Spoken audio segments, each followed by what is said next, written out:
Assalamualaikum warahmatullahi wabarakatuh. Halo teman-teman, perkenalkan saya Reva Agisti Hulukati dengan NIM 0240604037 dari Prodi Kesehatan Masyarakat Institut Kesehatan dan Teknologi Graha Medika Kota Mobagu. Pada kesempatan kali ini, saya akan membahas salah satu gangguan pada mata yang cukup sering terjadi, terutama pada lansia. Tapi ternyata bisa juga dialami oleh siapa saja, yaitu katarak. Pembuatan video ini merupakan salah satu bentuk pelaksanaan tugas dalam mata kuliah K3 Dasar di bawah bimbingan Ibu Christine Gloria Tutu, Sarjana Kesehatan Masyarakat, Sarjana Teologi, Magister Kesehatan. Langsung saja, berikut penjelasannya. Katarak adalah kondisi kekeruhan progresif pada lensa mata yang menghambat cahaya masuk ke retina, menyebabkan penglihatan buram hingga kebutaan. Menurut WHO, katarak merupakan penyebab utama kebutaan di dunia, terutama di negara dengan akses layanan kesehatan mata terbatas. Meskipun dapat dicegah dan diobati melalui operasi sederhana, selain proses penemuan, paparan radiasi inframerah di lingkungan kerja seperti industri logam dan kaca juga dapat mempercepat terbentuknya katarak, khususnya jenis posterior subcapsular katarak (PSC), sehingga pencegahan dan pelindungan pekerja menjadi sangat penting. Terdapat 10 penyebab yang dapat memicu timbulnya katarak. Yang pertama, penuaan. Lensa mata menjadi keruh seiring bertambahnya usia. Yang kedua, paparan sinar UV. Paparan sinar matahari berlebihan dapat merusak lensa mata. Yang ketiga, penyakit sistemik. Kondisi seperti diabetes dan hipertensi dapat meningkatkan risiko. Yang keempat, trauma mata. Cedera pada mata dapat menyebabkan katarak. Yang kelima, radiasi. Paparan radiasi inframerah di tempat kerja dapat mempercepat katarak. Yang keenam, obat-obatan. Penggunaan kortikosteroid jangka panjang dapat meningkatkan risiko. Yang ketujuh, faktor genetik. Katarak dapat bersifat turunan. Yang ke-8, merokok dan alkohol dapat meningkatkan risiko melalui kerusakan oksidatif. Yang ke-9, malnutrisi. Kekurangan vitamin C dan E dapat memperburuk kondisi. Dan yang terakhir, lingkungan kerja. Pekerja yang terpapar bahan kimia atau radiasi UV lebih beresiko. Selanjutnya, mari kita bahas gejala-gejala yang muncul akibat katarak.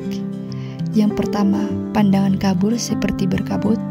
Yang kedua, melihat lingkaran di sekeliling cahaya. Yang ketiga, pandangan ganda. Yang keempat, penurunan penglihatan pada malam hari. Yang kelima, rasa silau saat melihat lampu mobil, matahari, atau lampu. Yang keenam, sering mengganti ukuran kacamata. Dan yang terakhir, warna di sekitar terlihat memudar. Kemudian, mari kita kenali macam-macam katarak yang ada. Yang pertama, katarak nuklear. Terjadi di bagian tengah lensa, sering dikaitkan dengan penuaan. Yang kedua, katarak subkapsular posterior. Terjadi di bagian belakang lensa, terkait dengan diabetes atau penggunaan kortikosteroid. Yang ketiga, katarak kortikal. Dimulai di tepi lensa, menyebabkan silau dan gangguan penglihatan malam. Yang keempat, katarak kongnital. Terjadi pada bayi sejak lahir, akibat infeksi atau kelainan genetik. Yang kelima, katarak traumatik. Akibat cedera atau trauma pada mata. Yang keenam, katarak sekunder, terkait dengan penyakit lain atau obat-obatan tertentu. Dan yang terakhir, katarak miotik, terjadi akibat pembesaran pupil atau obat-obatan tertentu. Dan selanjutnya, proses terjadinya katarak. Katarak terjadi saat lensa mata yang awalnya bening menjadi keruh akibat penurunan regenerasi sel. Diperparah oleh faktor seperti usia, trauma, pola makan buruk, atau penyakit seperti diabetes. Penumpukan protein di lensa menyebabkan penglihatan kabur dan sensitif terhadap cahaya, yang jika dibiarkan dapat berkembang menjadi kebutaan. Deteksi dini dan operasi penggantian lensa penting untuk mencegah kerusakan lebih lanjut pada penglihatan. Berikut ini adalah beberapa cara untuk mencegah dan menangani katarak. Pencegahan katarak meliputi penggunaan pelindung mata terhadap sinar UV, konsumsi makanan bergizi, berhenti merokok dan alkohol, mengelola penyakit seperti diabetes, serta rutin melakukan pemeriksaan mata, terutama bagi individu berisiko tinggi. Penanganan katarak meliputi penggunaan alat bantu visual pada tahap awal dan operasi vakoemulsifikasi untuk mengganti lensa keruh. Diikuti perawatan pasca operasi dan kontrol rutin untuk memastikan pemulihan. Selanjutnya, mari kita masuk ke bagian kesimpulan dari materi ini. Katarak yang merupakan penyebab utama kebutaan yang dapat dicegah, sering terjadi pada pekerja yang terpapar sinar UV, radiasi inframerah, panas tinggi, dan bahan kimia di tempat kerja. Penyakit ini berkembang perlahan dan dapat menyebabkan gangguan penglihatan yang signifikan jika tidak ditangani.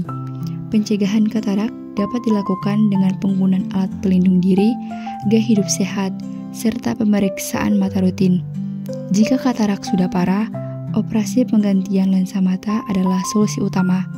Upaya pelindungan terhadap pekerja harus diperkuat untuk mencegah katarak akibat kerja dan meningkatkan kualitas hidup mereka. Itu saja yang bisa saya jelaskan. Saya mohon maaf jika masih ada hal yang kurang jelas atau kurang tepat. Wassalamualaikum warahmatullahi wabarakatuh. Thank you everyone! Thank you Elmar! Boom!